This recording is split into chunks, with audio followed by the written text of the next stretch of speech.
Where is the battery located on a GMC ACADIA? This is a 2015.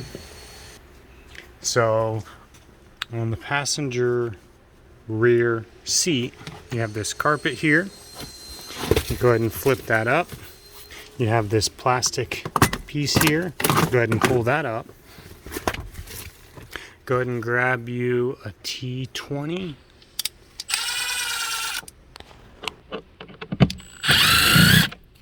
Pull that out. There's your battery. You got your negative, your positive. You got a couple fuses down here. It's pretty straightforward. And to remove the battery, you have a bolt right there. And that bolt is a 13 millimeter. You'll just need an extension.